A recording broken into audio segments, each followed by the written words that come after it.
Good evening, everyone. Welcome to another session of Pro Wrestling Talk brought to you by Blitzball Champ Gaming here on the U to the Tube. I'm your host, Blitzball Champ Jason Ingram, rocking my newly arrived God's Eye shirt that arrived yesterday, actually. So, honored to rock this shirt during this video. So, in this video, I'm going to go over the current standings for the Goddess of Stardom Tag League, as well as the Super Junior Tag League and the World Tag League from New Japan Pro Wrestling. And then I will give a recap and give my thoughts on WWE Survivor Series WarGames. So, got quite a bit to talk about, but we're going to get through it, and it's going to be good. It's going to be real good. Anyway, let's first start off with Stardom and quickly go over the current standings of the Goddess of Stardom Tag League. So, start off with the Red Goddess block. Sitting still at the bottom with 0 points on a record of 0-5 is My Fair Lady, which is Mai Sakurai and Lady C. They have lost to Peach Star Rock, Aphrodite, Mafia Bella, Black Desire, and We Love Tokyo Sports. They have 2 matches left, and they are mathematically eliminated. Okay, we have 2 teams with 2 points. We have We Love Tokyo Sports that has a record of 1-4. They have the 1 victory over My Fair Lady, but losses to Beltier, Aphrodite, Mafia Bella, and Black Desire. And they also have 2 matches left, and they also are mathematically eliminated. And then the other team with 2 points, with a record of 1-2, is Peach Star Rock, which is Mayu Iwatani and Momokogo. They have 1 victory over My Fair Lady, and then the 2 losses are to Aphrodite and Karate Brave. They have 4 matches left. Alright, we have 2 teams sitting at 5 points.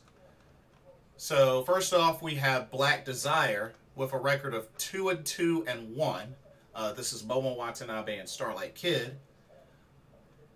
They have 2 victories against My Fair Lady and We Love Tokyo Sports. They have 2 losses to Beltier and Aphrodite. And they have 1 draw with Karate Brave. They are still in it. They got 2 matches left. They are still in it, but they cannot afford another loss. But they are still in it. Alright. The other team at 5 points with a record of 2-1-1 is Karate Brave, which is Shuri and Tomoka Inaba. They have the 2 victories over Peach Star Rock and Mafia Bella. They have the 1 loss to Beltier, and then they have the 1 draw with Black Desire. And they have 3 matches left. Karate Brave are still in it. Alright, we have 1 team sitting at 6 points with a record of 3-1, and that's Meltier, which is Tam Nakano and Natsupoi, the current Goddess of Stardom Tag Team Champions.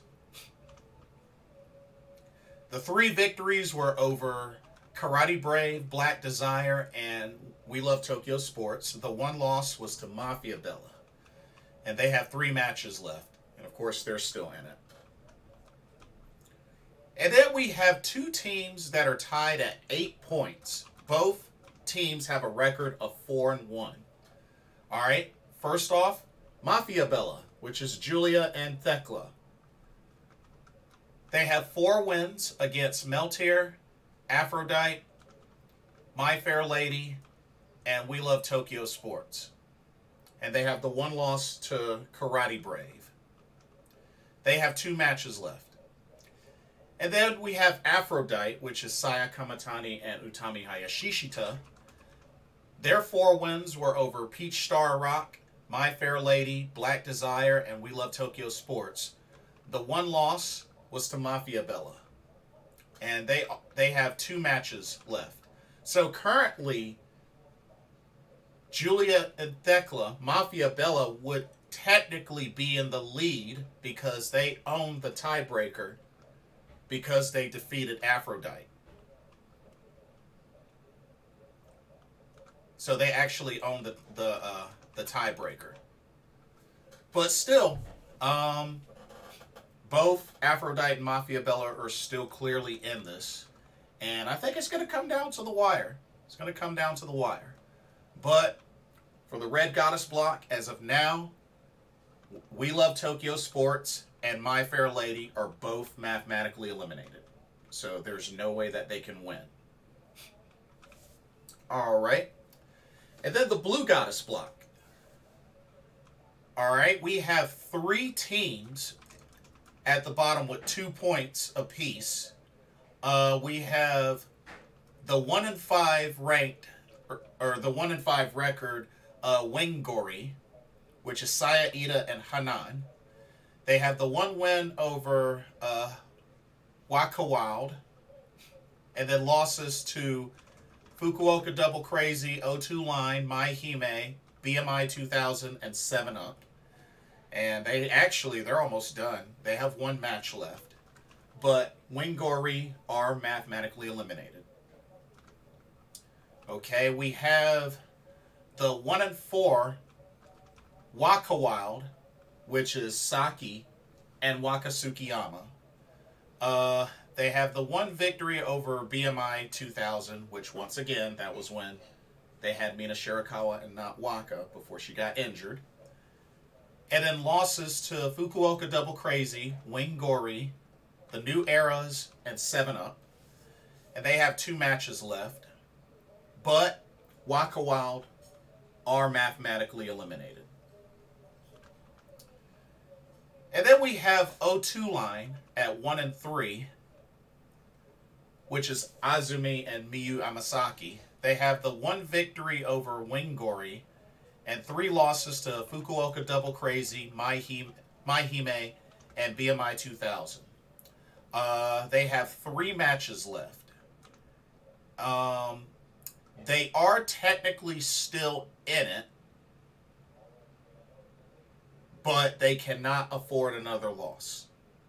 But they are technically still in it, but they would have to win out. Okay, we have 1 team with 5 points, sitting with a record of 2-1-1, which are the New Eras, which is Mirai and Ami Sore. They have the 2 victories over Waka Wild and BMI 2000, the 1 loss to Mai Hime, and the 1 draw with 7 Up. The New Eras have 3 matches left. They're still in it. Alright, we have 1 team with 6 points with a record of 3-2, and that's Fukuoka Double Crazy. That's Hazuki and Koguma. They have victories over Wingori, O2 Line, and Waka Wild, and 2 losses to 7 Up and BMI 2000. They got 2 matches left. Alright, we have 1 team with 7 points with a record of 3-1-1, which is 7 Up. That's Nane Takahashi and Yu. So they got victories over Fukuoka Double Crazy, Wingori, and Waka Wild, the 1 loss to Mai Hime, and they have 1 draw with the New Eras. And they have 2 matches left. And then we have 2 teams tied at 8 points. So first starting off with BMI 2000, that's Natsuko Tora and Ruoka. They have a record of 4-2. So they got victories over Fukuoka Double Crazy, Wingori, O2 Line, and Mai Hime. And they have the 2 losses to Waka Wild and the New Eras. And they have 1 match left. And then the other team with 8 points on a record of 4-1 is Mahime, and that's Micah and Himeka. So their 4 wins were over Wingori, O2 Line, the New Eras, and 7-Up. They have the 1 loss to BMI 2000, and they have 2 matches left. Now, while they do have 2 matches left, BMI 2000 has 1 match left. BMI 2000 does own the tiebreaker over Mahime since they defeated Mahime. So keep that in mind. But Mahime has 2 matches left. BMI 2000 only has 1 match left. So going back over both blocks. So looking at the 2 teams tied at 8, Mafia Bella and Aphrodite at the Red Goddess block. Mafia Bella can get up to 12 points, and Aphrodite can get up to 12 points as well. So both of those teams could end up getting 12 points, but Mafia Bella would own the tiebreaker.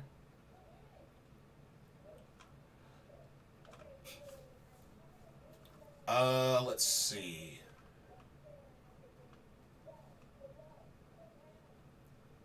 And then in the Blue Goddesses block, Mahime can get up to 12 points. But BMI 2000, the highest they could get is 10 points. So Mahime does have the advantage with that.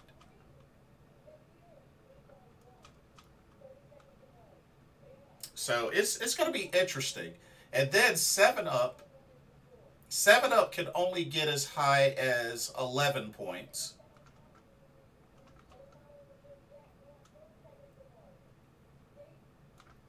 But yeah, it's going to be close. It's going to come down to the wire, I think.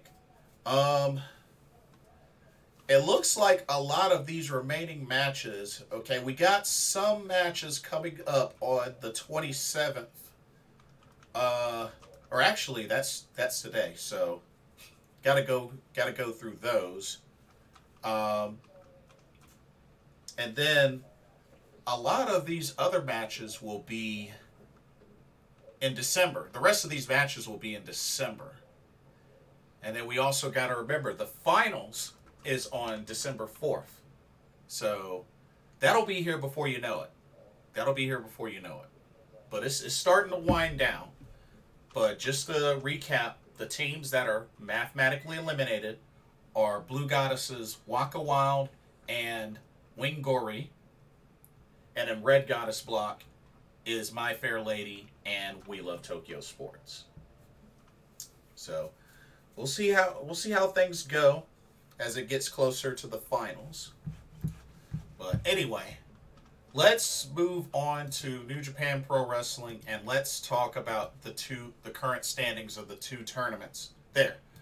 So first, let's start off with the Super Junior Tag League.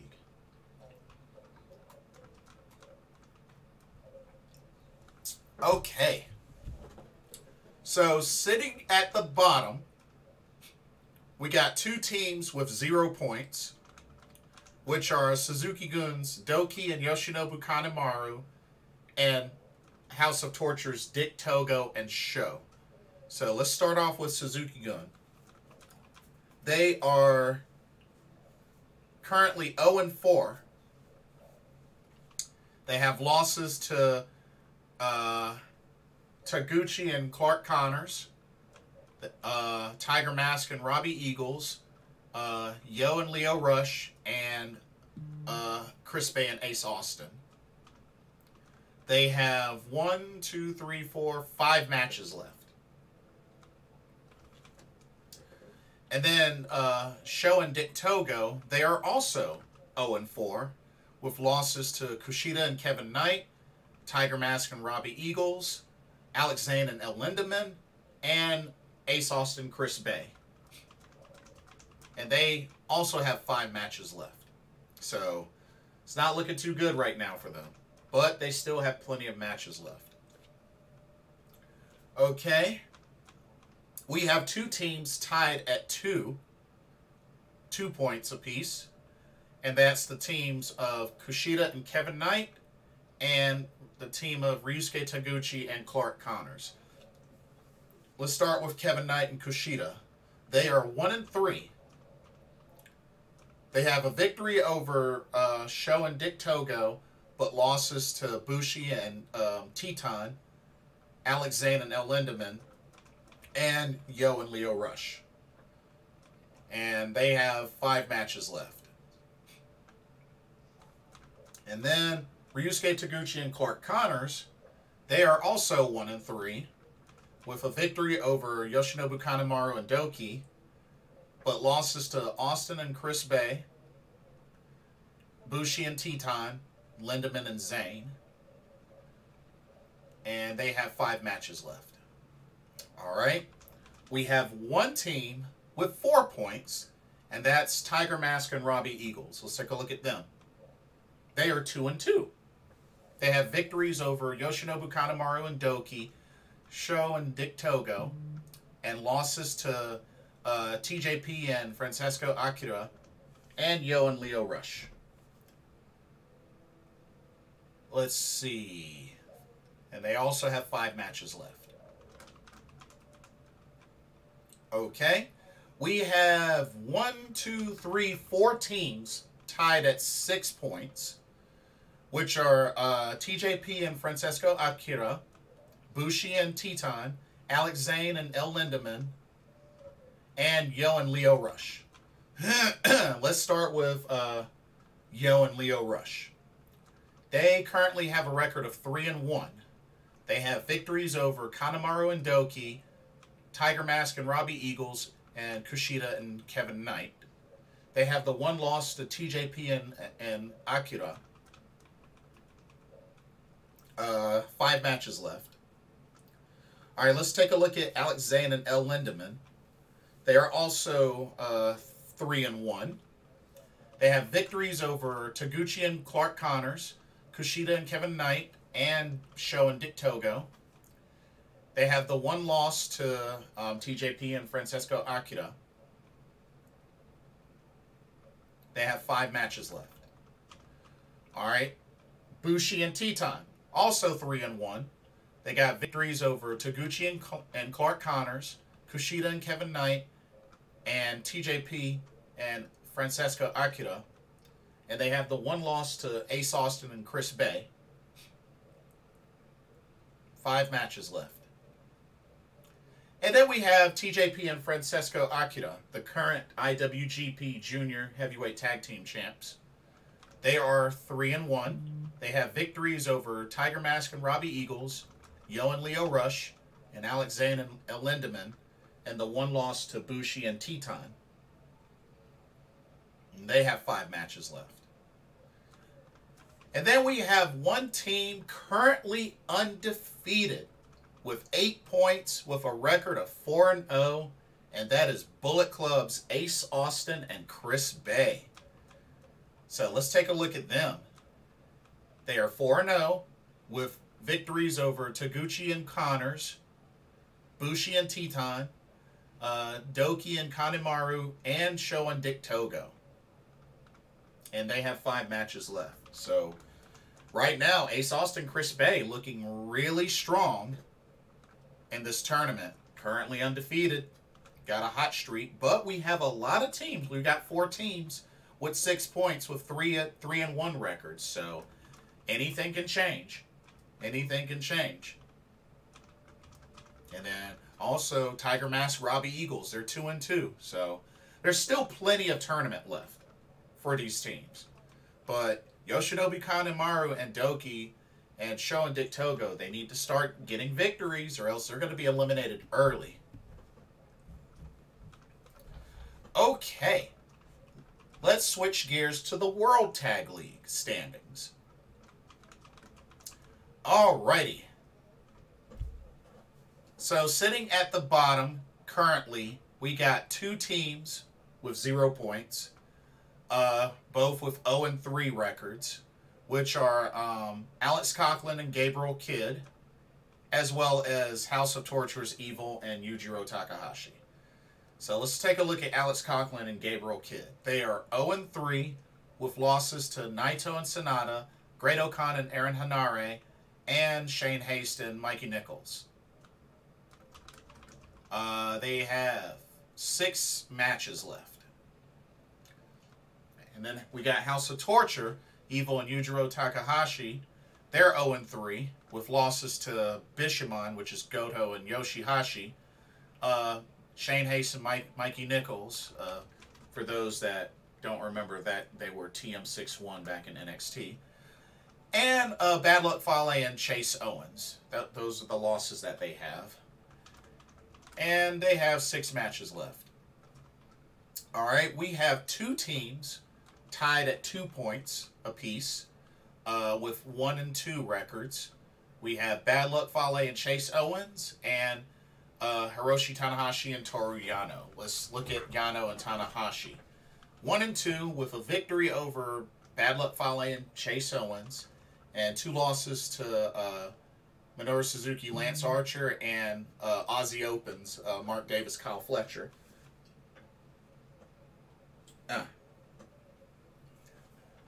They have 6 matches left. And then we have Bad Luck Fale, Chase Owens. They're 1-2. The victory over Evil and Yujiro, but losses to Suzuki and Archer and Yano and Tanahashi. And they 6 matches left.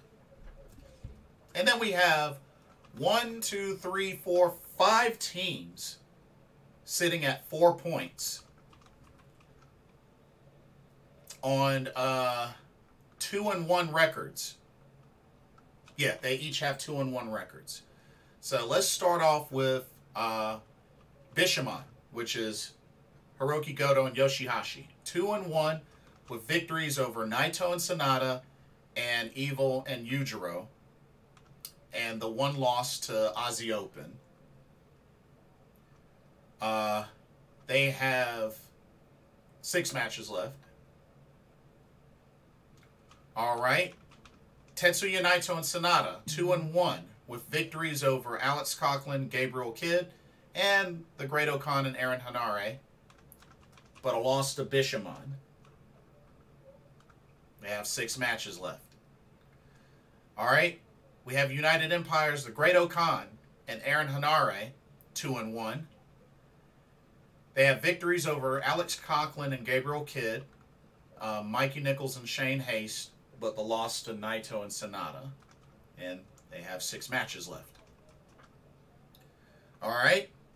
Mikey Nichols and Shane Haste, 2-1, with victories over Alex Coughlin and Gabriel Kidd and Evil and Yujiro. And the 1 loss to Great-O-Khan, Aaron Hanare. They have 6 matches left.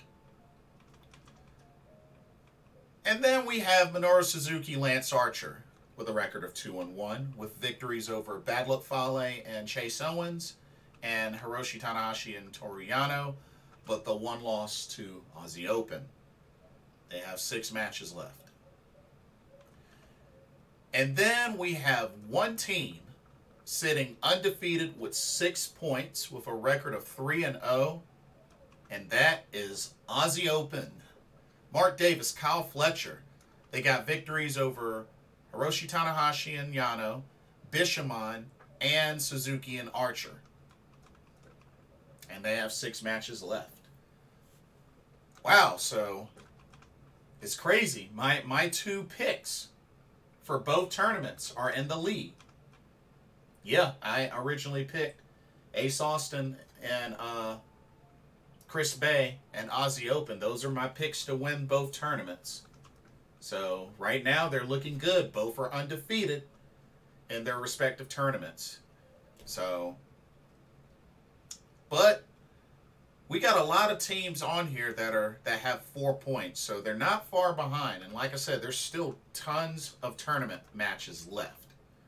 You know, the Goddess of Stardom Tag League is coming close to a close, but there's still a good amount of tournament matches left in both World Tag League and Super Junior Tag League. So we have that to look forward to. But should be good. Should be really good. So, looking forward to them. Okay. Now, let us switch gears to WWE Survivor Series. Finally got around to watching this not too long ago, so wanted to give my thoughts on it. There were only 5 matches total. There were only 5 matches. And only 2 title matches. So we had a special singles match, 2 title matches, and 2 WarGames matches. So those were the matches on the card. So starting off, first match was the women's WarGames match. We had the teams. Bianca Belair's team, which was made up of Bianca Belair, Alexa Bliss, Asuka, Mia Yim, and Becky Lynch, going up against Team Damage Control, which is made up of Bayley, Dakota Kai, Io Shirai, Nikki Cross, Rhea Ripley. And I have to say, this match was all right, but it had a decent number of botches, especially early in the match. That was really my biggest complaint, was it had some early botches, but I felt like the match overall was okay. The match overall was okay. But you have 10 phenomenal ladies in this match. And like I said, Dakota Kai and Io Shirai have been in every women's WarGames match that they've had since it debuted. So they've been very consistent. But Bianca Belair's team had the advantage going into this match.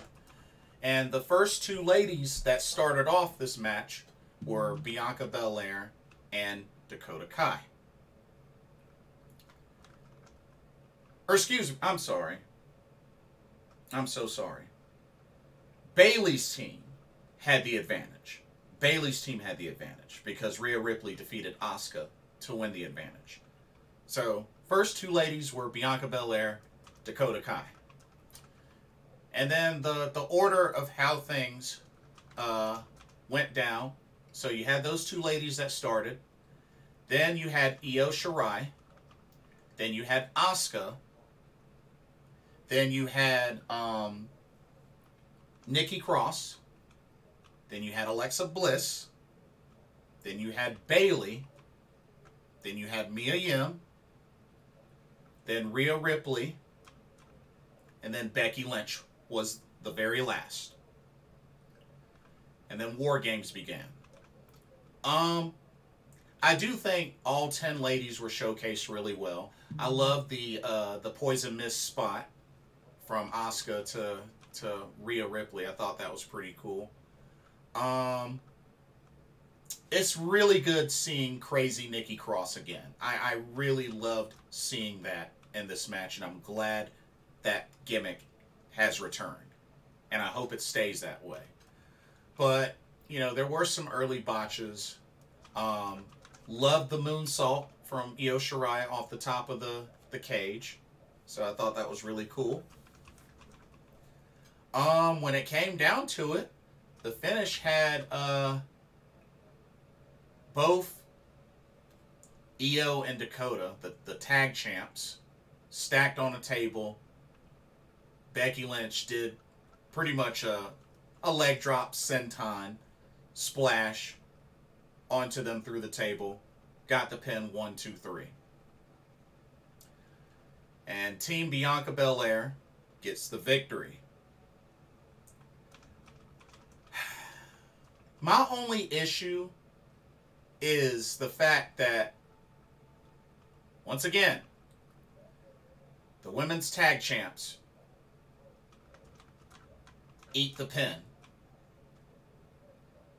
Because we have to also remember, going back to Extreme Rules, Bianca Belair pretty much leveled both of those ladies with a KOD, taking them out. And then, you know, they're the women's tag team champions. So, honestly, I just really feel like Dakota and Io's run just... their main roster run just really seems very shoddy and shady. You know what I mean? Especially Io Shirai. But we'll see what happens. I just really don't see how them being part of this damage control stable is going to do them any good in the long run.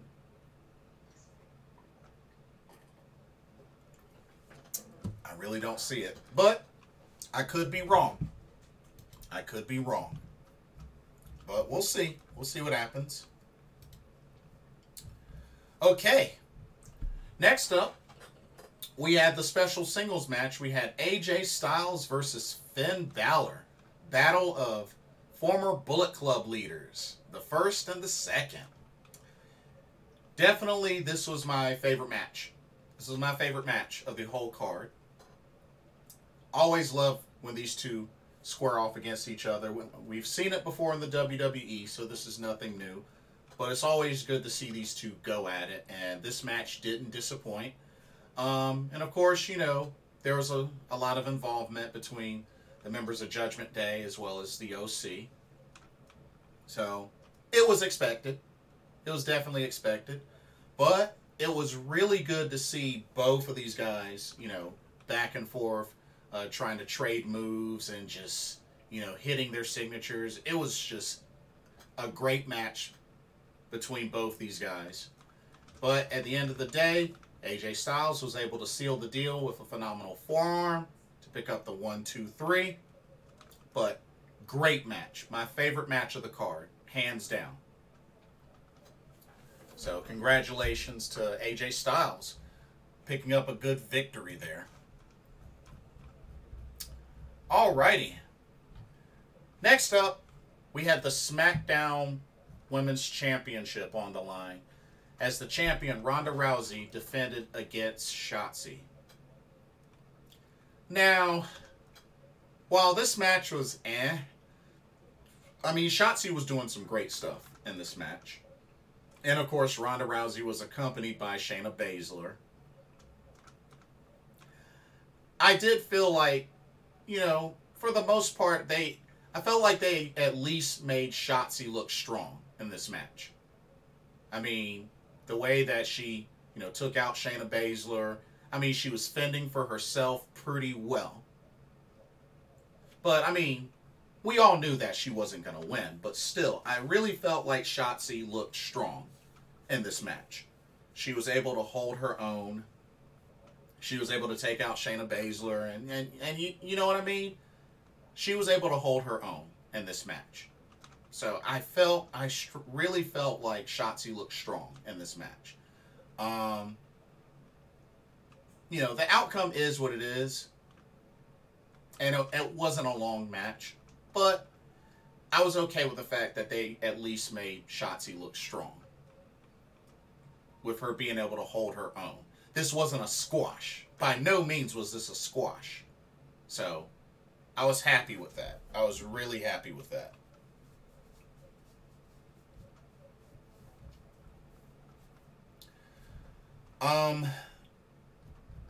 And, you know, with the fact that a lot of the action happened outside of the ring, I thought was pretty cool.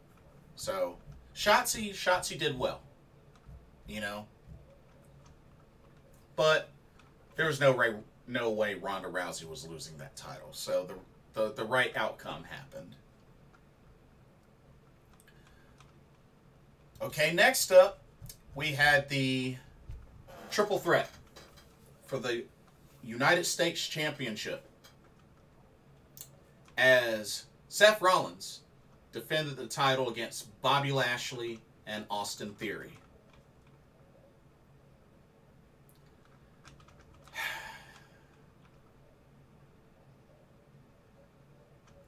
Good match, craptacular finish.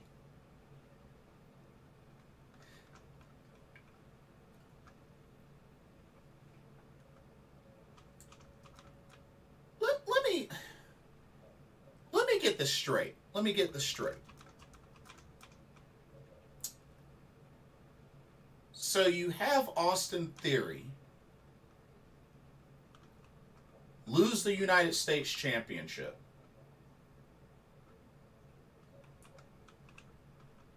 had Money in the Bank.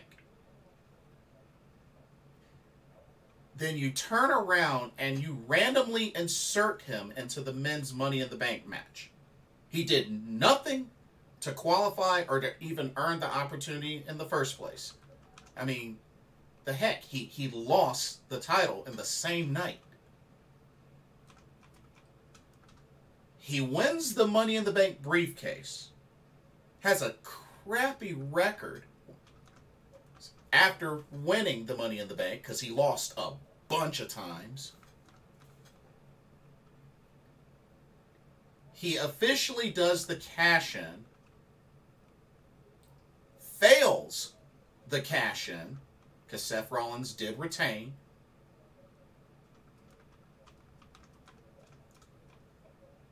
And the next opportunity he gets is this triple threat match. And he ends up winning.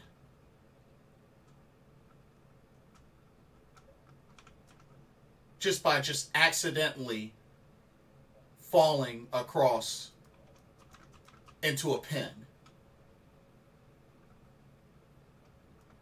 Gets the 3 count. And wins the United States Championship. And that really makes sense to y'all. I'll ask again. And this really makes sense to y'all. Everything, this whole sequence of stuff leading up to the end of that match, it makes sense to y'all. If it makes sense to y'all, please explain to me how it does. Please do. I would love to know. Because right now, I have to respectfully disagree because I don't think it made any sense whatsoever. Period.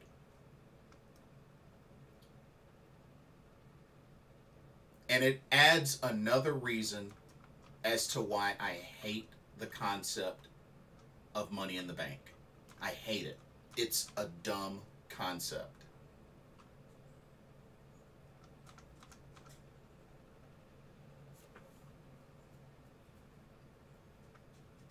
As I've said before, if it was done similar to how the G1 Climax in New Japan Pro Wrestling does with a briefcase, where you can actually defend the briefcase and stuff like that,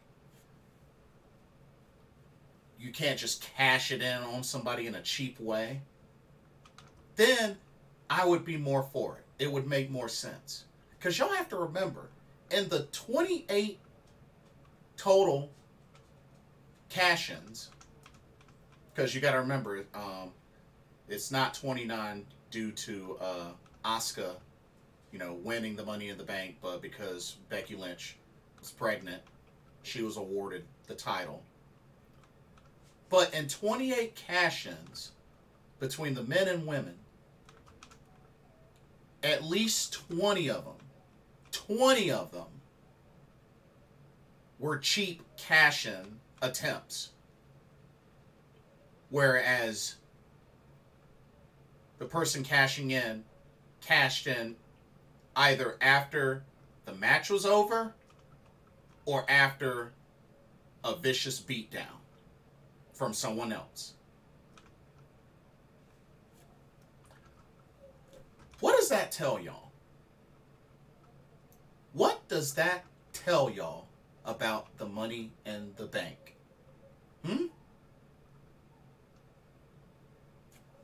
Let that marinate. And that's how you'll know why I hate Money in the Bank.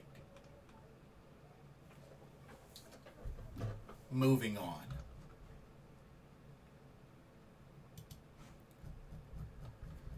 Main event was the men's WarGames match. The teams. We had, of course, the Bloodline. Roman Reigns, the Usos, Solo Sikoa, Sami Zayn. Taking on the team of the Brawling Brutes, all 3 of them, Butch, Sheamus, Ridge Holland, Drew McIntyre, and Kevin Owens. The team with the Brawling Brutes had the advantage going into this match. So, the order, Jey Uso and Butch started this off. And then the order of appearance, let's see, it was Butch and Jey Uso.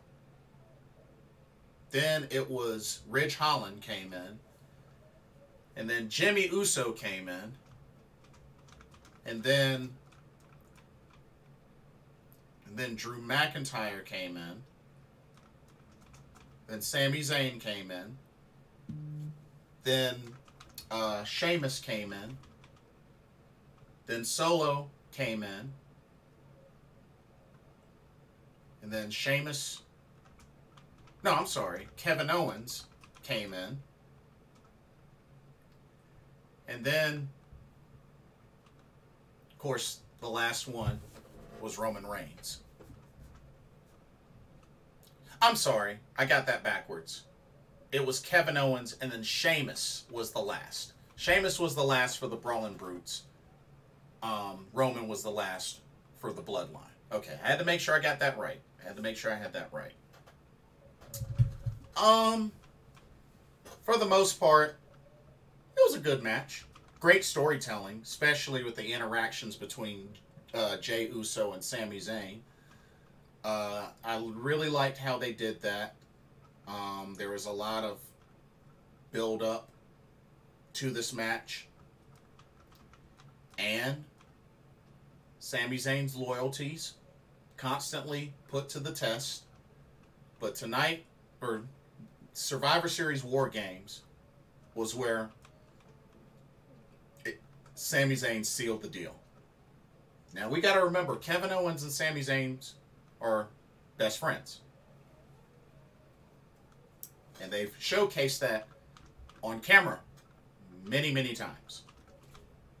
But when it was all said and done, Sami Zayn showed his loyalty to the Bloodline, not only breaking up a 3 count by catching the ref's arm before his hand hit 3, but also low blowing Kevin Owens, hitting him with a haluva kick, and even allowing Jey Uso to hit an Uso splash on Kevin Owens and pin him for the 1-2-3. Bloodline wins the men's war game match, and each of the Bloodline embrace Sami Zayn, including Jey Uso, as they now trust him as part of the family. So there you have it, y'all. There were even chants of Sami Uso from the crowd. So, and it's at the point where Jey and Sami even embraced. So you know what? I think they've sealed the deal. Sami Zayn, Sami Uso. It is what it is.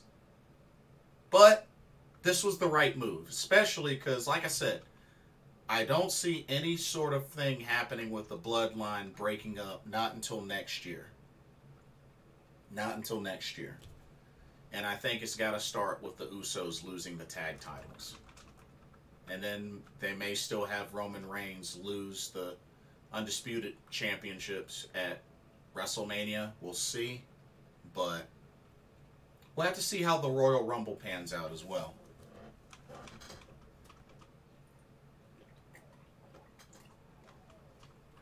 But overall, Survivor Series WarGames, it was alright.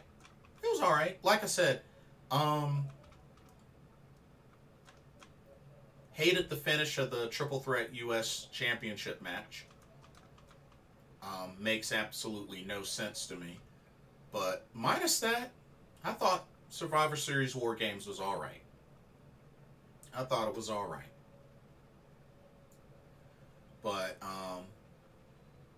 yeah, I think that's pretty much the final pay-per-view of the year. Unless they do well, I don't know if they're doing TLC. I don't think they're doing TLC. I know they got NXT Deadline coming up on December 10th, which is the same day as ROH Final Battle and DPW Anniversary Show, which I will be attending live.